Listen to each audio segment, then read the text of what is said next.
Juan Ramón Rayo, buenas noches. ¿Qué tal? Buenas noches, Dieter. Domingo Soriano, buenas noches. ¿Qué tal, Brandao? Ya no nos conformamos con tener dos, sino que vamos a la trilogía, el hat-trick. No me atrevo a decir la Santísima Trinidad porque no estamos en fechas para hacer estas cosas. Luis Fernando Quintero, buenas noches. ¿Qué tal, Dieter? Muy buenas noches. Juan Ramón Rayo, Domingo Soriano, entremos por favor en un asunto que me preocupa especialmente porque está pasando muy desapercibido. El gobierno hizo un blindaje anti-OPAs a empresas que el gobierno considerase estratégicas españolas para que, con lo de la pandemia, como se habían hundido las capitalizaciones bursátiles, pues no vinieran tiburones de fuera, de regímenes como el chino u otros, da igual, y se quedaran con empresas españolas. Pero esto era una cosa, se suponía temporal, Rayo. Bueno, pues ahora el gobierno ha dicho que, bueno, ya que estamos hasta finales de 2024, incluidas empresas de la Unión Europea, es decir, que una empresa de la Unión Europea no puede hacer lo que España hace en empresas de la Unión Europea, que es entrar en su accionariado. ¿Tú cómo lo ves, Rayo? Bueno, es que es todavía peor, es entrar en su accionariado sin la autorización Exacto. del gobierno. Que no es una autorización inocente, porque si dijera nadie puede comprar de fuera, pues bloquearía todo el mundo, pero aquí es el que me interesa a mí entra y el que no me interesa a mí, sin ningún criterio más allá de mi arbitrio, no entra.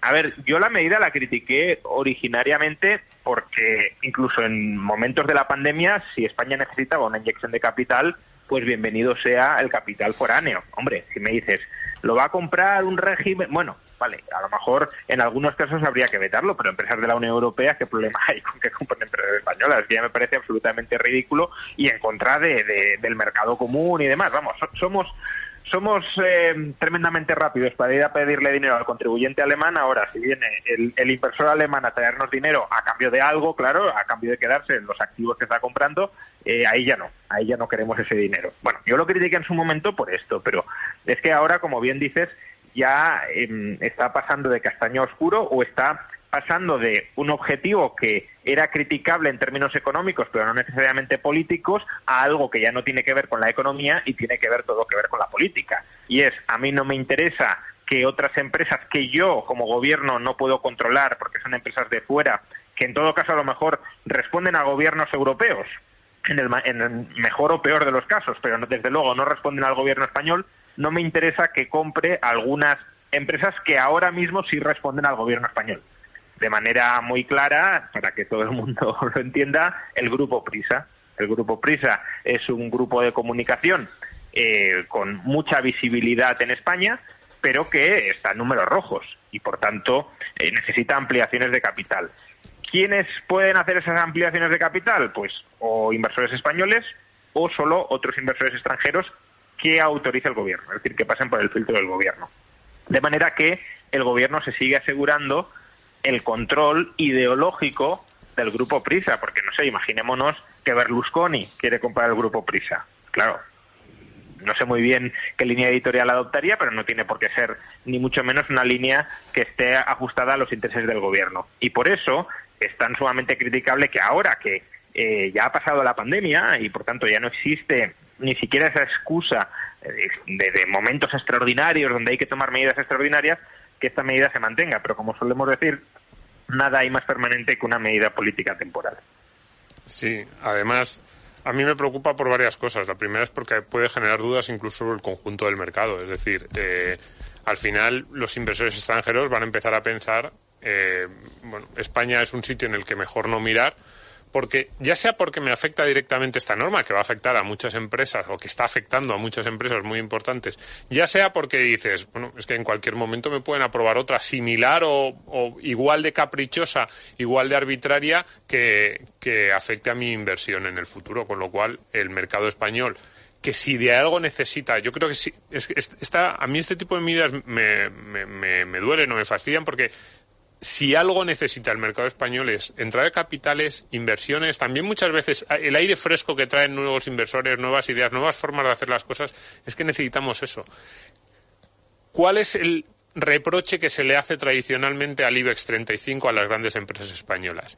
Que hay demasiadas de esas compañías que viven del BOE. demasiadas de esas compañías que están más pendientes de lo que diga el político de turno, de llevarse bien con el político de turno, que de mejorar, de hacer más eficientes sus negocios y de generar valor para el accionista.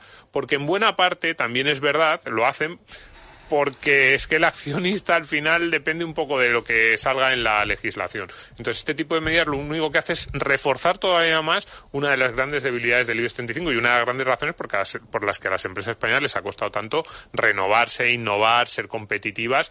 Hay que reconocerlo. Uno ve las grandes empresas españolas y salvo 2 o 3 ejemplos tipo Amadeus, Inditex, no son líderes en sus mercados. Entre otras cosas, pues son empresas muy burocratizadas en todos los sentidos, también en todo lo que les afecta desde el punto de vista legal. Luis Fernando, aprovechando que no te has ido y que este tema te lo dominas tú también, sobre todo en la cuestión de empresas, ¿qué opinas?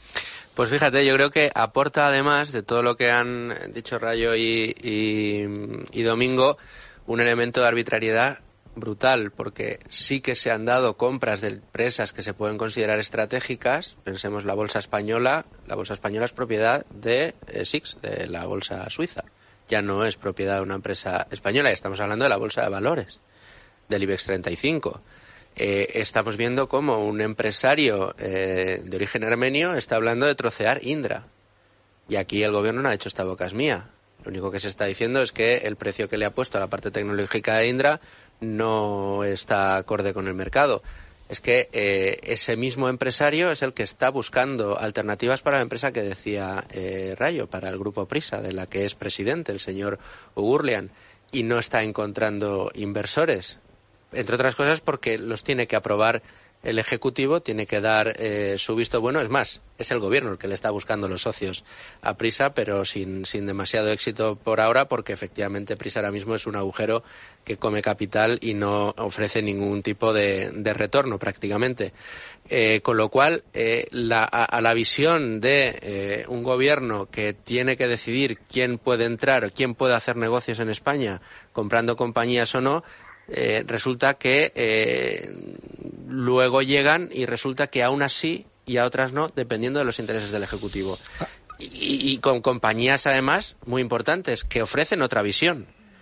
¿Qué problema ha habido en la bolsa española porque la opere el operador suizo? Yo, fíjate, reconozco que si esta decisión la toma el gobierno y dice, mire, es que estamos hartos que un país que compite con otras reglas, que va dopado a los mercados como es China, me ponga con empresas supuestamente privadas, que son en realidad semipúblicas y que además compiten con legislaciones laborales que no son las que tiene la Unión Europea, no quiero que entre en empresas, pues yo cogería y diría, bueno, pues a mí me han dado argumentos y además quiero proteger de estas compañías cataríes, tal, no sé qué, pues sería una cosa para debatir. Pero a mí, Rayo, yo creo que has dado tú la clave y es, entonces, ¿para qué tenemos la Unión Europea?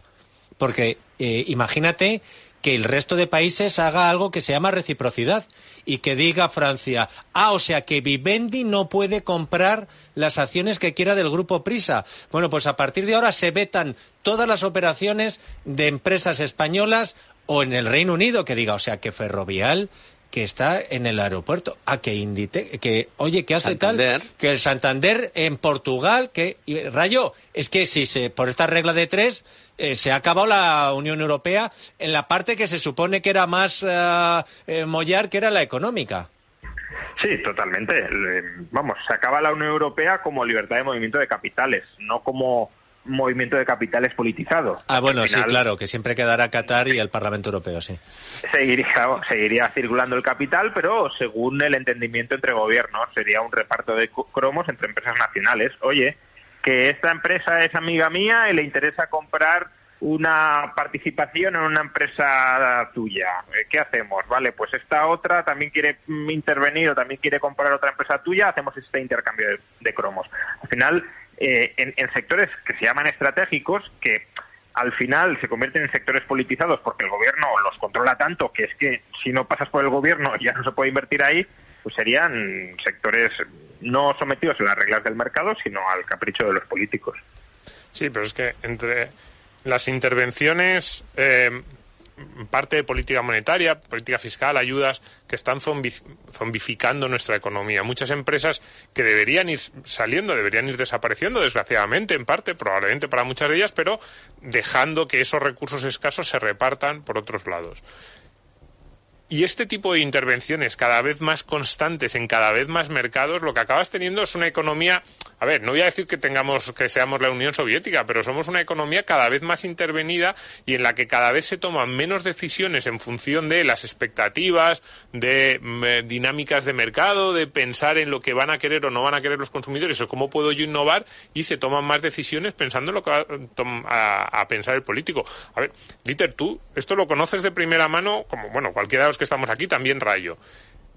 ¿Hay algo más temeroso que un empresario español? ¿Cuántas veces nos ha pasado que un gobierno aprueba una norma que destroza un sector, que hablas con los empresarios a micrófono cerrado y te dicen, y además de verdad, de cualquier gobierno, te dicen barbaridades y dices, hombre, no te digo que salgas diciendo estas barbaridades en una tertulia, pero una declaración un poquito crítica, o que a través de la patronal digáis, oye, esto os estáis pasando, o esto no tiene mucho sentido, o incluso que patrocinéis un informe. Tiene que ser una cosa tan grave que digan, o hablo y aún así hay veces que no. Es pavor absoluto, miedo al BOE, miedo a las represalias del gobierno, y estas noticias son simplemente como piedrecitas que el gobierno va diciendo, cuidado, que ese pavor es justificado que lo tengáis. Fíjate, las energéticas, hace bien poco, en la última subasta que hubo de renovables, que no acudió ni una de las grandes, fue una medida de protestas. No acudieron porque dijeron, hombre, te va a invertir Rita. Es que ahí, Luis Fernando, ya no solo te dicen, oye, no te quejes sino pon tú el dinero. Me queda poco tiempo, Rayo, pero me gustaría que me analizarais lo del dato de inflación en Estados Unidos, porque ha sido mejor de lo esperado, aunque, claro, seguimos hablando del 7,1%. Que te acuerdas, Rayo, que dijimos, bueno, llegará un momento en que el 7,1% lo festejen con confeti. ¿Qué te ha parecido? Bueno, obviamente si nos fijamos en el 7,1 sigue siendo un dato muy malo, pero si nos fijamos en la inflación intermensual, lo que tenemos es que los precios en noviembre únicamente subieron un 0,1% frente a octubre. ¿Y por qué, Rayo? En los últimos 3 meses... ¿Perdona? ¿Por qué? Bueno, pues básicamente porque se está ralentizando todo. Es decir, como están cayendo el precio del petróleo, pues digamos en el conjunto de la economía también se está aparentemente frenando algunas actividades, y la subida de tipos de interés parece que está ya empezando a surtir efecto. Entonces sí que es verdad que hay una ralentización de la inflación. En los últimos 3 meses solo ha subido, bueno, solo entre comillas, un 0,9%, es decir, en el conjunto del año, si se repitiera la dinámica de estos 3 meses, sería un 3,6%, que no es el 2% que busca la FED, pero bueno, hombre, no es el 7,1% tampoco. Pero claro, esto significa, y para mí esto es lo importante, ¿no? Esto significa que vamos a empezar a bajar tipos de interés en breve. Sinceramente, creo que no. Y creo que no por lo siguiente. El mercado laboral estadounidense sigue tensionado. Si todo el mundo que está parado encontrara empleo mañana, seguiría habiendo más de 4 millones de empleos sin cubrir en Estados Unidos. Eso empuja al alza los salarios. Los salarios están subiendo al 6,5% en Estados Unidos. Es verdad que menos que la inflación, 7,1%, lo acabamos de decir, pero no se están ralentizando.